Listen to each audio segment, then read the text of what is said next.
இங்கே வந்து கண்மணி என்ன பண்ணுறாங்க, குழந்தைங்க வந்து மழையில் வந்து போகிறாங்க அப்படின்னு சொல்லிட்டு கண்மணி ஓடி போய் சொன்னால் கேளுங்க, உங்கள் அம்மா திட்டுவாங்க, தேவையில்லாம் பண்ணாதீங்க வாங்க அப்படின்னு சொல்லிட்டு ரொம்ப பண்ணி கூட்டிகிட்டு வரதுக்காக போகிறாங்க. அப்போ கண்மணி மழையில் நனைஞ்சிடுறாங்க. அவங்கள வந்து உள்ளே போக சொல்லிவிட்டு அப்போ கரெக்டாக அன்பு வந்து கண்மணி என்ன மழையில் நனையிற அப்படின்னோடனே இல்லைங்க அது வந்து அப்படி சொல்கிறாங்க. இப்படியா நனையுது அப்படின்னோடனே 2 பேருமே நனைஞ்சிடுறாங்க. ஏற்கனவே நனைஞ்சாச்சு, இதுக்கப்புறம் என்ன இருக்குது, தொடர்ந்து நனைவோமா அப்படின்றாங்க. ஏங்க உங்களுக்கு ஆகாதுங்களே அப்படின்னோடனே ஒரு நாள் மழையில் நனையுதா, ஒன்றும் ஆகாது கண்மணி, வா கண்மணி அப்படின்னு சொல்லிட்டு கையை பிடிச்சிட்டு 2 பேரும் மழையில் வந்து செமையாக ஆட்டம் போடுறாங்க. இது எல்லாத்தையுமே வந்து பார்த்துடுறாங்க வெண்ணிலாவால் தாங்கிக்கவே முடியல, செம்ம டென்ஷன் ஆகிடுறாங்க. என்ன இவங்க 2 பேரும் மழையில் இப்படி டான்ஸ் போடுறாங்க அப்படின்னு சொல்லிட்டு அப்படியே கடுப்பாகிறாங்க. எல்லாம் இந்த கண்மணி தான் சும்மாவே இருக்க மாட்டான், அன்பு மழையில் வேணும்னு நனைய வைக்கிறான் அப்படின்னு சொல்லிட்டு டென்ஷன் ஆகுறாங்க. அடுத்து வந்து 2 பேரும் போதும் டைம் ஆகிடுச்சு வாங்க போகலாம் அப்படின்னு சொல்லிட்டு கண்மணி கூட்டிகிட்டு போகிறாங்க. உள்ள போனோன்னு வந்து அப்படியே வந்து ரொம்ப வந்து அப்படியே சிவரிங் அதிகமாக இருக்குது. உடனே கண்மணி என்ன பண்ணுறாங்க, நீங்கள் கழட்டுங்க அன்பு ஷர்ட் அப்படின்றாங்க. ஷர்ட் அப்படி நனைஞ்சு போயிருக்கு, கொடுங்க நான் பிழிஞ்சு கொடுக்குறேன் அப்படின்னு சொல்லிட்டு கண்மணி வந்து ஷர்ட்டை உதறாங்க. புழிஞ்சிட்டு அப்போ வந்து நம்ம அன்பு மேலே படுது. அடுத்து வந்து அப்படியே வந்து பார்த்துக்கிட்டே இருக்காங்க 2 பேரும் ஒருத்தர். அப்போ கரெக்டாக வந்து இடி மின்னல் வருது. அதை பார்த்த கண்மணி வந்து அப்படியே வந்து அன்புவை கட்டிக்கிறாங்க. கட்டி நல்லா டைட்டாக கட்டி பிடிச்சிடுறாங்க. கண்மணியும் அன்பும் வந்து என்ன பண்ணுறாரு, டைட்டாக வந்து கண்மணியை கட்டி பிடிக்கிறாரு. 2 பேரும் வந்து வேறு உலகத்துக்கு போகிற மாதிரி இருக்காங்க. அந்த மாதிரி 2 பேரும் ரொம்ப டைட்டாக கட்டி பிடிச்சிட்டாங்களா, அவங்களே அறியாமல் அப்படியே சந்தோஷம் தாங்க முடியல 2 பேருக்கும். மார்னிங் வந்து என்ன பண்ணுறாங்க, கண்மணி வந்து ரொம்ப சந்தோஷமாக இருக்காங்க. நைட்டு கட்டி பிடிச்ச விஷயம் அப்படி ரொம்ப டைட்டாக கட்டி பிடிச்சது, அன்பு வந்து இறுக்கி அவங்கள கட்டி பிடிச்சது எல்லாத்தையும் நினச்சி பார்த்துட்டு வேலையை செஞ்சிட்ருக்காங்க.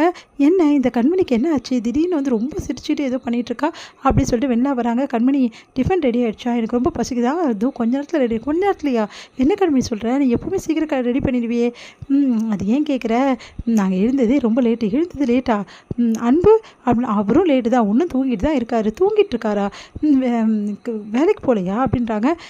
போவார் கொஞ்சம் லேட்டாக போவார். ஐயோ அன்பு லேட்டாக போவாரா, நம்ம சீக்கிரம் கிளம்பிட்டோமே இப்போ என்ன பண்ணுறது அப்படி சொல்லிட்டு யோசிக்கிறாங்க. எதுக்காக லேட் ஆச்சு அப்படியா, அது வந்து வெண்ணிலா அப்படின்னு சொல்ல வராங்க. என்னடி நெளியிற, என்ன ஆச்சு அப்படின்னோடனே பயங்கரமாக வைக்கப்படுறாங்க கண்மணி. என்னடி இப்படி வைக்கப்படுற, என்ன தான் ஆச்சு அப்படின்னு கேட்டோன்னே அது வந்து நேற்று நைட்டு நாங்கள் 2 பேரும் மழையில் நினச்சோமா, பார்த்தேன் பார்த்தியா, 2 பேரும் செமையாக ஆட்டம் போட்டுருந்தீங்களா, ஆமாடி, அதனால் அன்புக்கு எதாவது காய்ச்சலா அப்படின்னு கேட்குறேன். அதெல்லாம் ஒன்றும் இல்லடி, நல்லா தான் இருக்காரு, வேறு என்ன, எனக்கு தான், உனக்கு என்ன, எனக்கு ரொம்ப வெக்கமாக இருக்குடி, அதெல்லாம் சொல்ல முடியலடி, எங்களுக்குள்ளே நடந்ததெல்லாம் எப்படி சொல்கிறது, என்ன சொல்கிறா இவ, வயிற்றில் புளியை கரைக்கிறாளே, என்ன சொல்கிறார் ஒன்றும் புரியலையே, கண்மணி என்ன சொல்கிற, உங்களுக்குள்ளே அந்த விஷயம் அப்படின்னோடனே போடி நான் சொல்ல மாட்டேன் அப்படின்னு சொல்லிட்டு கண்ணை முடிக்கிறாங்க. எங்களுக்குள்ளே நேற்று நைட்டு அப்படின்னு சொல்லிட்டு அதை நினச்சி பார்த்துட்ருக்காங்க கண்மணி. அந்த பேர் 2 பேர் இறுக்கி வந்து கட்டி பிடிச்சது.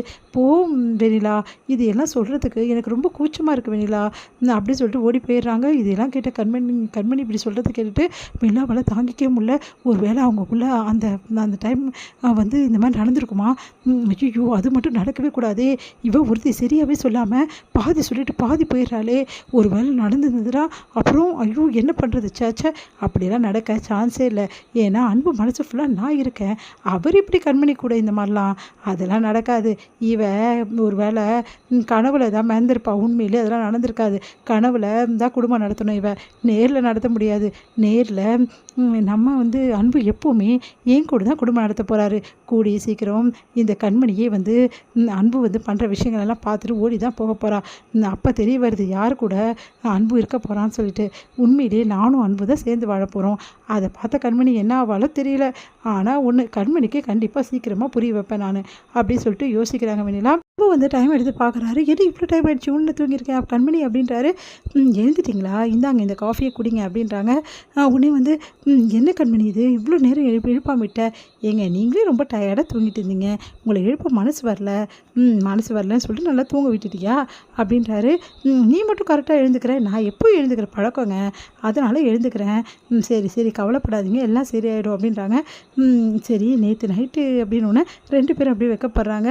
உடனே வந்து என்ன கண்மணி நல்லா வந்து உனக்கு எதுவும் ப்ராப்ளம் இல்லைல்ல, நல்லா இருக்கல, நான் நல்லா தாங்க இருக்கேன் அப்படின்னு சொல்லிட்டு வைக்கப்பட்டு பார்க்குறாங்க.